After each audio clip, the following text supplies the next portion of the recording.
What was the reason behind Obama's secret trip to Antarctica? What was the reason for CIA Director James Clapper's simultaneous visit to Australia? Why did Russia's top religious leader go to Antarctica?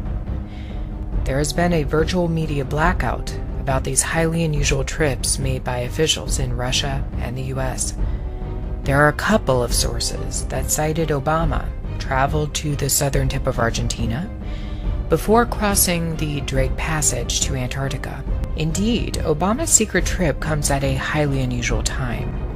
It follows on the heels of a visit by Patriarch Kirill of Russia. Kirill met with Pope Francis in Havana, Cuba, less than 1 week before he departed for Antarctica. Media sources described the meeting between the two religious leaders as urgent. Nothing like this has happened since the 1054 AD schism that separated Eastern Orthodoxy and Roman Catholicism. Why an urgent meeting between these leaders was called after a millennium of never meeting with one another is a mystery. The mainstream media reported that the meeting between Francis and Kirill was meant to condemn persecution of Christians around the world and to foster ecumenical dialogue. But again, it comes at an unusual time, because 4 days after this meeting, Kirill arrived in Antarctica and performed a religious ceremony blessing the land and water surrounding the continent. He praised the barren lands of Antarctica as, quote, a model of an ideal humanity. Kirill also said the following, quote, Antarctica is the only place where there are no weapons, no military activity, there are no scientific studies focused on the emergence of a new means of destruction. It is a perfect image of humanity and a testimony to the fact that people can live like this. No borders, no weapons, no hostile competition, that they can cooperate and feel as members of one family, unquote. The reason I find Obama and Russian visits to Antarctica very strange is the following. There was another country, another regime, that visited Antarctica just before a Great World War started. The Nazis led an expedition of 33 members, including scientists, to Antarctica, just before the start of World War II in September 1939. Their expedition to New Swabia lasted from December 1938 to February 1939. It is known that the Nazis took thousands of photos using airplanes during this expedition. They also took reels of colored film, which was rare at the time and very expensive to produce. The regime was clearly looking for something in Antarctica. But what was it? What were they there for? Two earlier expeditions to Antarctica by the Nazis were also very alarming. They were intent to map out the terrain of the continent using hot air balloons for aerial footage. The Nazis even attempted, during these two expeditions, to walk across the entire continent and map out its landscape. It's still unclear why they engaged in so much surveying. Let us go back to World War II and listen to an interview given by an American naval officer named Richard Byrd. Byrd was stationed and lived in Antarctica for some time. Byrd made astonishing claims about the continent, that it could be the key to a future controversy that would erupt between various countries, not merely regarding the issue of resources, that precious metals, mineral deposits, and even uranium have been found in Antarctica.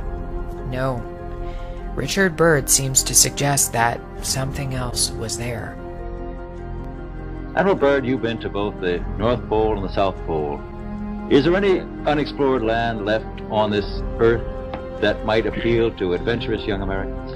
Yes, there is.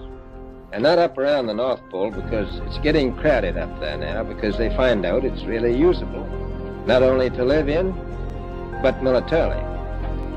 But strangely enough, there's left in the world today an area as big as the United States that's never been seen by a human being.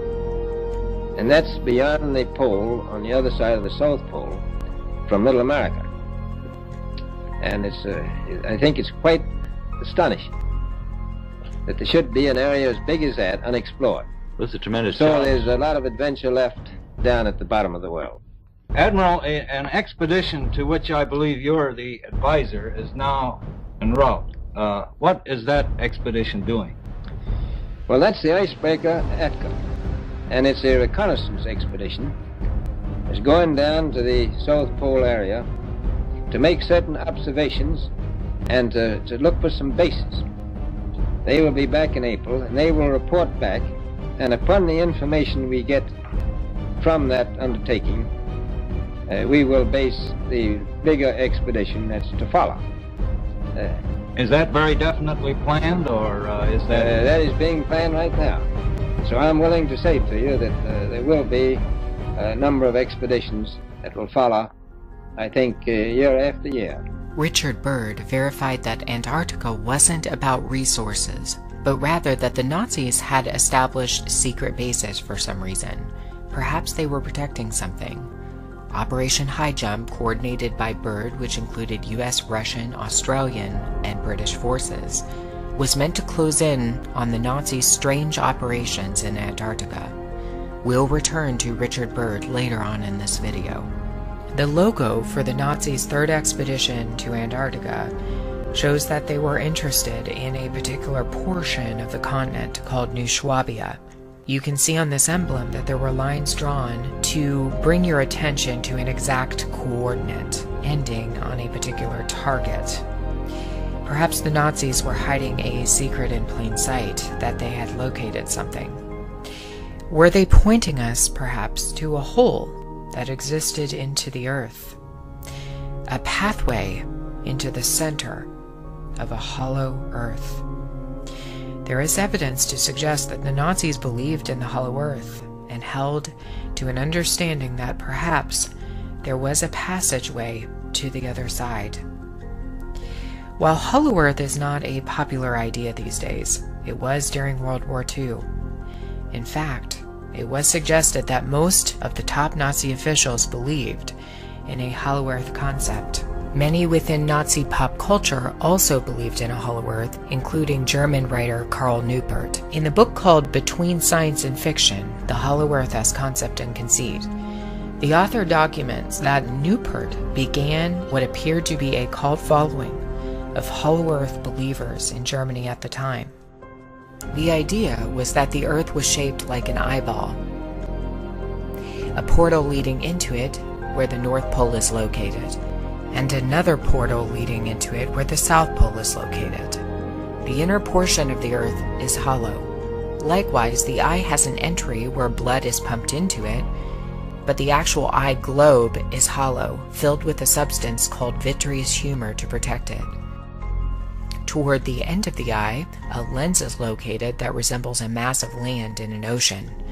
At the center of this landmass is another hole, the pupil. The strange resemblance between hollow earth and a human eyeball is unmistakable. Antarctica was a point of entry into the very pupil of the earth. Interestingly, many Christians throughout history have held to a view of a hollow earth without realizing it. That's because for many centuries, Christians have viewed hell as a place underneath the crust of the earth, a place of fiery torment where condemned souls go. The Nazis, however, believe the opposite, that perhaps this place inside the earth was not for condemned souls, but a place where the master race, their ancestors, dwelled. Nazi belief in the location of the master race was based on a New Age theosophist who had a profound influence on their philosophy and esotericism. Helena Blavatsky suggested that inner earth was not the place of hell, but a place where the master race lived. Admiral Richard Byrd is arguably one of the most controversial voices on the subject of hollow earth. The truth is that Byrd organized a mission called Operation High Jump to stop Nazi ambitions in Antarctica even after World War II had ended. It was officially classified as a reconnaissance mission, yet several members of Operation High Jump died mysteriously. Admiral, you make Do we this sound a little crowded. Are there that many expeditions now there or en route there? Well, you know, as I said, it's the most peaceful place in the world, but I don't think it will be for long because of this intense interest on the part of other nations and this nation. This latest expedition now on the way is a government expedition, I take it. Yes, that's the government. I tell you one reason they're interested. It's by far the most valuable, important place left in the world for science. That's why the scientific groups all over the nation are really interested.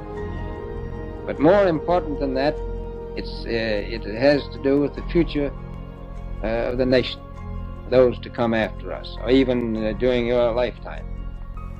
The United States was on a mission to find whatever the Nazis hid in Antarctica. Shortly after Operation High Jump was completed, the United States began to promote the idea that the Earth was a solid ball with maybe a small core of magma, no entry or exit into the inner Earth, no settlements or secret bases underground, no potential escape for the Nazis. This idea came into full force using the US's newly created NASA. Byrd, who had begun to speak out about Hollow Earth towards the end of his life, died approximately 1 year before NASA was launched by the US. Certainly, if this was merely a Nazi claim, with no other substantiating commentary or research, then we could just simply disregard it. But it is a fact that Hollow Earth maps have been drawn for centuries. Famous members of the Illuminati, including Edgar Allan Poe and Jules Verne, alluded to Hollow Earth in their writings, that there was a world underneath the crust that we stand on. One of the most striking affirmations that an opening to another world was identified was made by Richard Byrd himself. Byrd's diary was mysteriously published in 1990 by a company called Inner Light. In the 68-page publication, Byrd suggested that a land existed beyond the pole, where he was stationed for many years around the time of World War II. He made two mysterious bombshell statements in his diary. One was that he was ordered to keep silent about everything he had witnessed in Antarctica, and two, that he had witnessed the land beyond the pole, the center of the great unknown.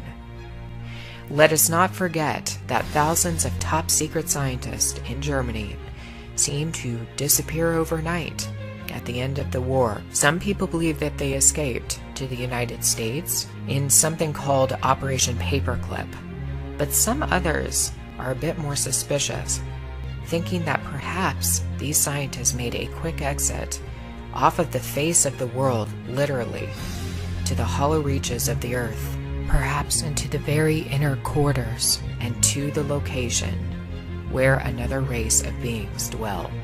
Did the Nazis go underground when the time came for their demise? And is this now the plan of the elites when World War III begins? Is the route of an escape in Antarctica?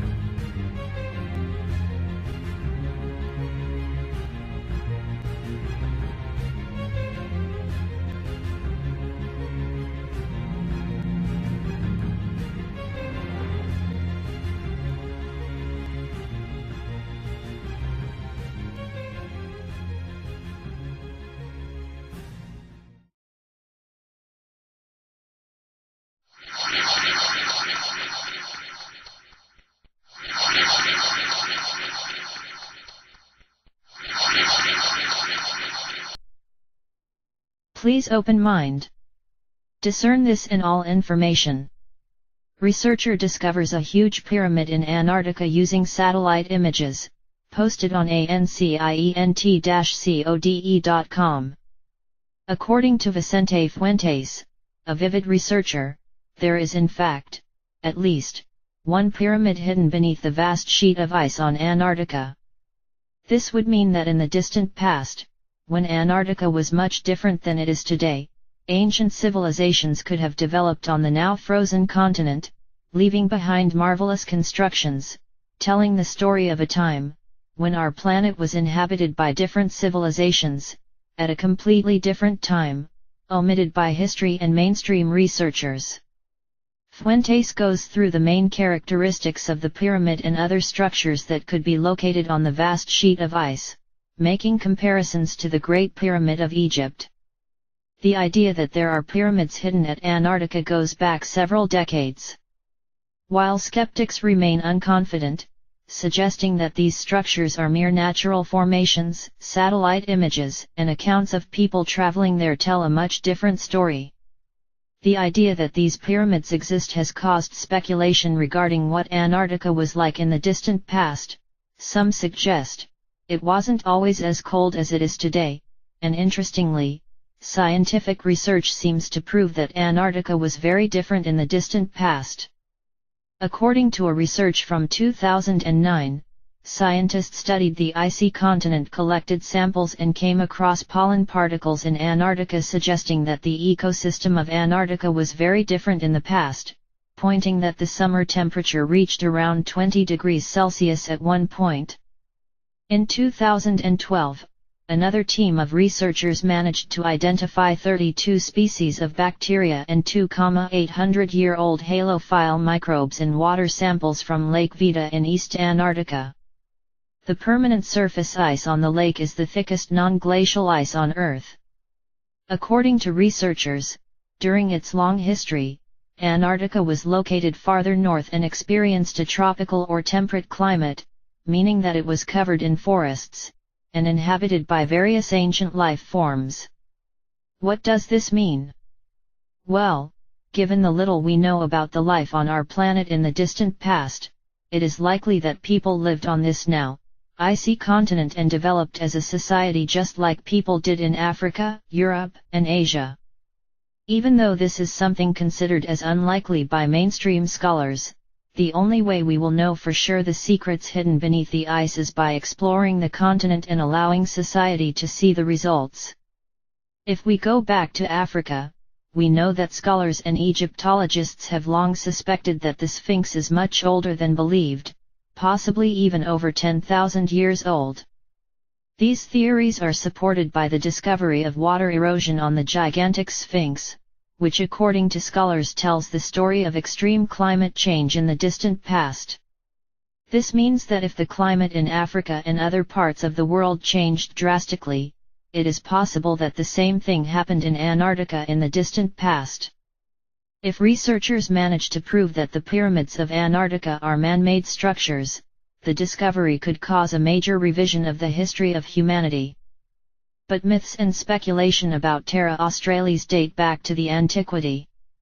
Around 350 BC, Aristotle wrote in his book, Meteorology, about the Antarctic region. Marinus of Tyre, a Greek geographer, cartographer, and mathematician, used the name in a world map of the 2nd century AD. People believed in the distant past that a landmass called Terra Australis existed, a giant continent located in the southern parts of the planet which was there to provide a balance for the northern lands of Europe, Asia, and North Africa. This idea existed since the times of Ptolemy, the 1st century AD. Thanks for listening and watching. Subscribe and share.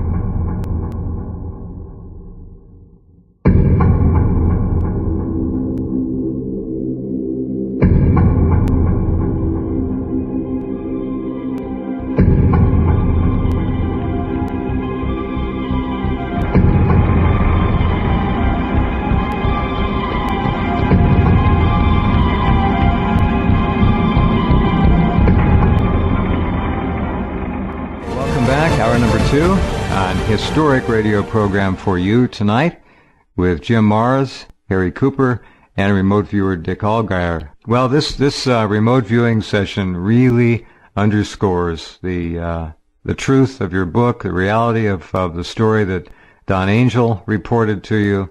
He didn't want to take that with him, obviously, and giving it to you was just an extraordinary event. Jim, anything to pop in here? Well, for Harry, I'd like to say that I wish I had the time and money to accompany you to Antarctica, because I'd love to go down there and locate Agartha, the Shangri-La that they talked about, that they were preparing for the Führer. We are able. I think we are able to put this together extremely well. There's things I can't divulge right now. I'm going over to Europe again to next about 3-4 weeks from now. But in addition, one of our members, who's a wonderful, wonderful guy, retired Captain U.S. Navy. He was the executive officer on the submarine that was down there, and I just got an email from him about an hour before airtime. Talks about a warm water lake that they went into with the Senate, etc. So I have to go through it further, but it's just not all Harry Cooper doing this. Harry Cooper is merely the glue that holds all these people together, and they all have a piece of the puzzle. And it's just incredible when you start opening all the doors. This is nothing new. This goes back to 1938 when there was a huge German expedition that went down to Antarctica. I sent you that video, didn't I, Jim? You got it, didn't you? I think so. Yeah, you got to look at that. They planted all the flags. Yeah, but they show still pictures of some of these, and I mean gigantic caverns underground. They're just huge. Well, bear in mind, I went to that island off of Rio, about 1,000 clicks out in the Atlantic, South Atlantic there, the island Trinidad, not to be confused with Trinidad.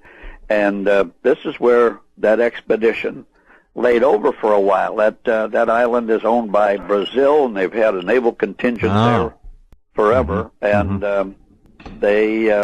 their whole job is to raise the flag in the morning and say we own 200 miles of fishing around here and retire the colors at night. It's not a military garrison like you would imagine, guns and stuff. No, it's just people there and doing some experiments. So 1938, the Brazil Navy pulled all their people off the island, and 1 week later, the expedition under the flagship Schwabenland arrived.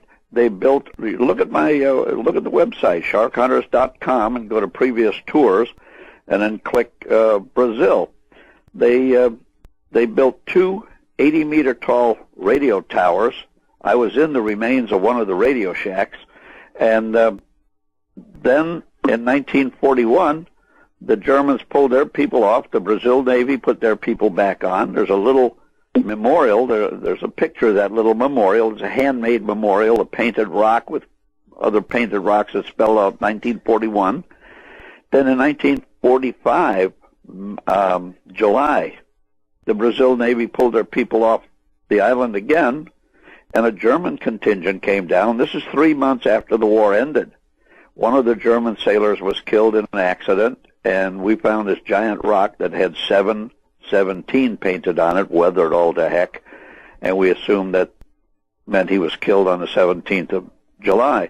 This island was instrumental because it just loaded with freshwater streams and creeks, and it had large herds of pigs and goats and wild turtles. So when a ship would come by on its way to Argentina, they could pull in there, refill their fresh water, and okay, I almost used the word I used back in the Mafia days. They would clip a bunch of pigs and butcher them. I'm sorry, that's the word. And and then continue. And the Germans were there at least 2 years after the war ended. We know for sure. Well, hey, Harry, with that installation, wouldn't that have been a perfect retransmission station to transmit messages from Europe through there on into Antarctica? I can't imagine any other reason for them 80-meter tall radio towers. There's pictures of them on my website too. Yeah, we've seen when we've been on tour with Harry in the past on these expeditions, we've seen so many photographs, and they're all in the archives. You can find them all at sharkhunters.com too. Okay, let's jump over to Dick now and tell us what we're going to see on this really remarkable documentary production that I was very honored to be able to participate in. Well, we see me describing the death in the bunker, someone actually getting shot. But if you want to see what goes through a remote viewer's mind, you can watch that clip, and something is not right about it. I keep saying that it's an act. It's a drama. I got the sense that someone was really killed, but someone wasn't right about it. It was play acting. It was a real death, but it was there as a staged thing, which makes sense.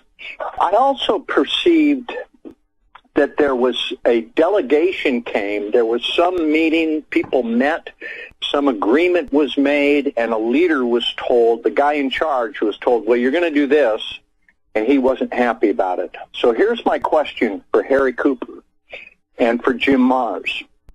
If we believe that Hitler was allowed to escape, was he allowed or was he given safe passage? Was technology transferred? Was there a formal agreement? How did this happen? Did he just scoot away without the Allies knowing it, and then they just agreed to not chase him? Or did a delegation go and they made a formal face-to-face agreement in the middle of the war? A trade for technology. Trade for technology. Yeah. How did it work? Yeah. Yeah, how did they meet face-to-face? A TV journalist because you asked about 43 questions there in one question. According to Don Angel, Hitler and Eva Braun were forcibly drugged because Bormann wanted to keep the Reich alive, which he did, but he needed a figurehead. But once they got down to Argentina, he found he didn't need Hitler, so Hitler was just allowed to live out his life quietly in Bariloche, which incidentally has been visited by 4 different presidents, American presidents, during their presidency that we know of for sure: Eisenhower, Carter, Clinton, and just recently Mr. Potato. They might as well have gone to Antarctica. I mean, that's just out of the way. What's the reason that Eisenhower would have gone to Bariloche in 54 or 60, whenever he went? 1960. 60. Yeah. So, according to Don Angel, this is what happened. Now, we know that the only operating Ju-390, the big 6-engine, the one they called the truck, we know it was at the air base of Schweidnitz, which I think was on the border of Romania. It flew out, and it went to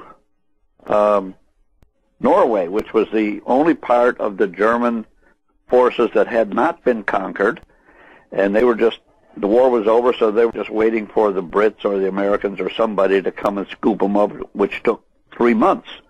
And so the plane landed there. It was painted in Swedish Air Force colors, light blue, and it flew down nonstop. This thing had an incredible range.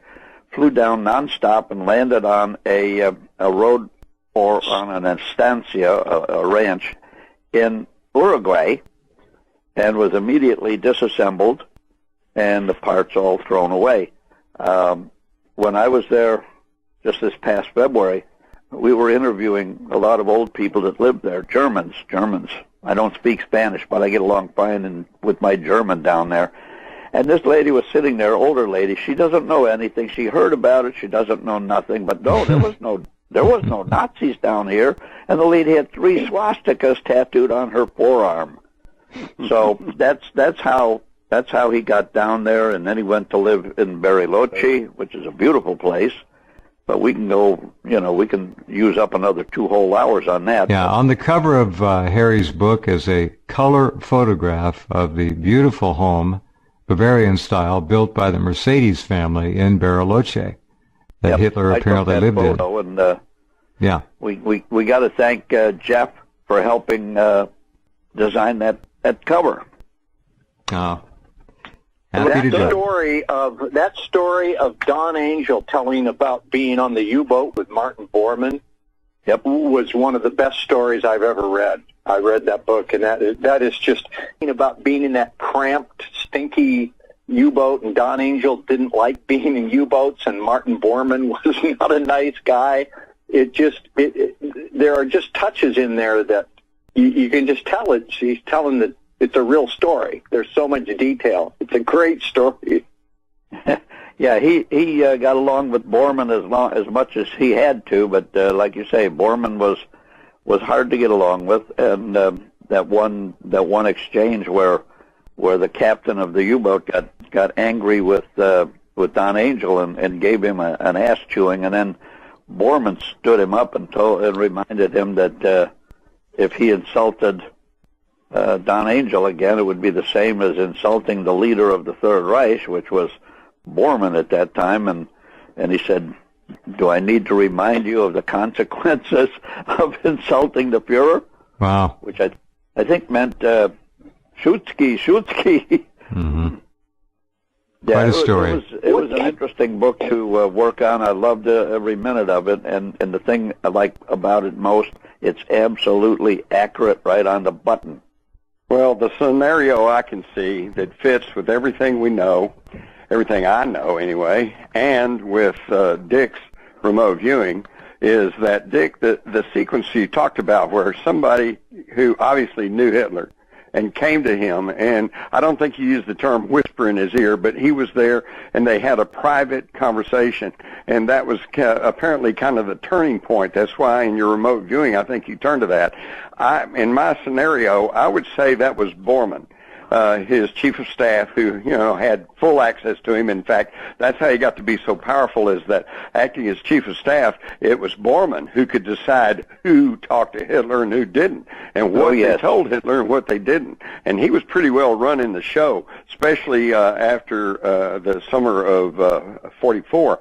But I think it was Bormann who had made a deal at the highest levels of international banking and commerce, who then stepped to Hitler in a private conversation and said, "Mein Führer, I'm sorry, but we're going to lose the war. And I think you need to start making preparations to leave." And Hitler probably said, "No, I'm not going to do that. I'm going to go down with the ship."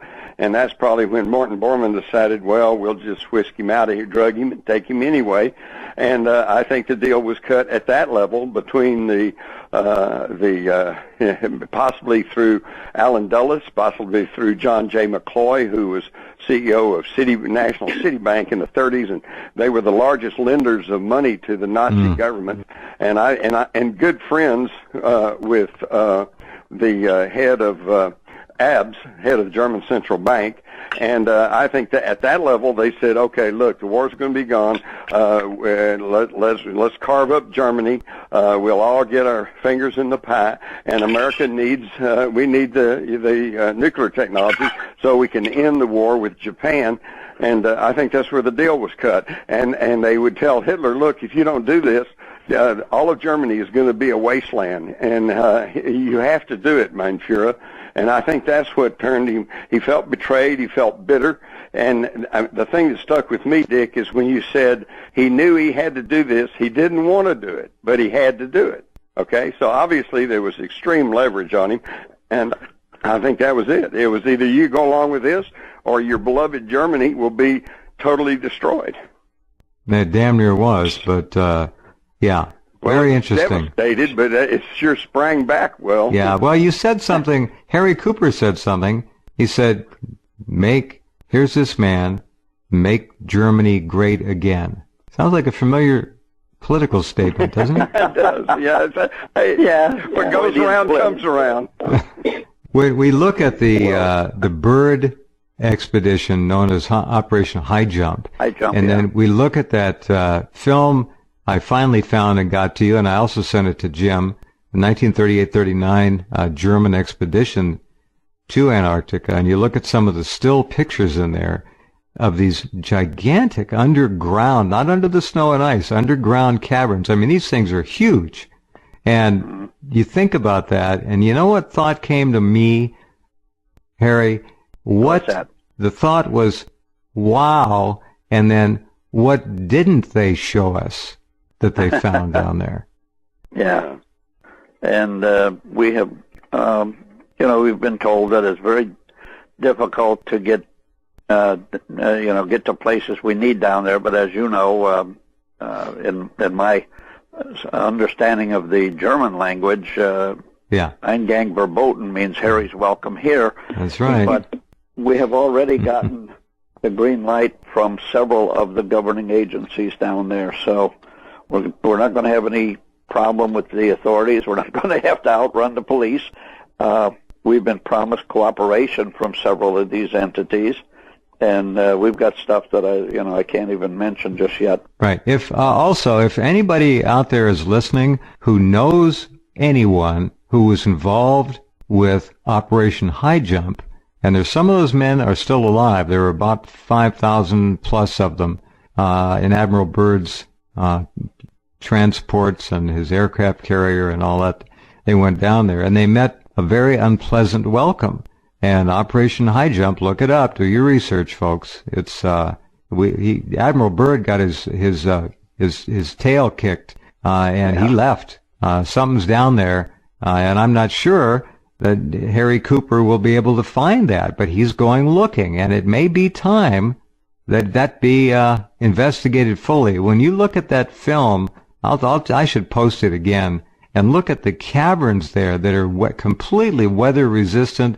There are no icebergs inside these caverns, no frozen. They're habitable. And what could have been built there from 1938-39 to 1944-45, they could have sent a whole lot of transport ships down there with a whole lot of building material and done some remarkable things. All right, we got to wrap this up. Dick, what do you want to add here as a final word or two? If I can point you again to the top of Rense.com, we're talking about the poster of the documentary. You see right there what really happened to Adolf Hitler, remote viewing the death of the Fuhrer.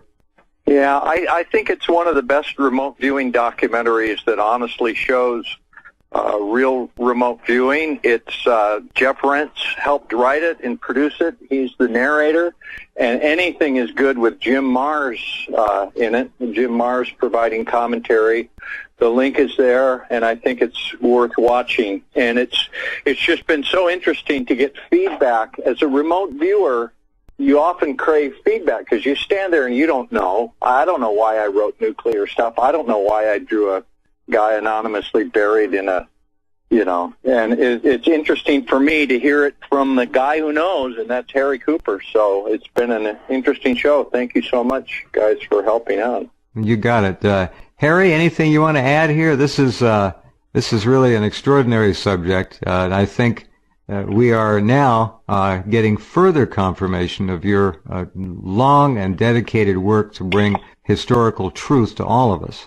It's been an interesting evening for me. I learned a lot, and I think shows like this, where you have several people like Dick and Jim and myself to get point counterpoint and to embellish and to reinforce what each person has learned, I think this is one of your better shows. Well, it's great because of you folks. And James, you've been watching this story, as it were, for a lot of years. This all, like the JFK with the reverse speech, it all kind of gels. It all flows together. And it substantiates my little motto, okay, which is basically none of us are as smart as all of us.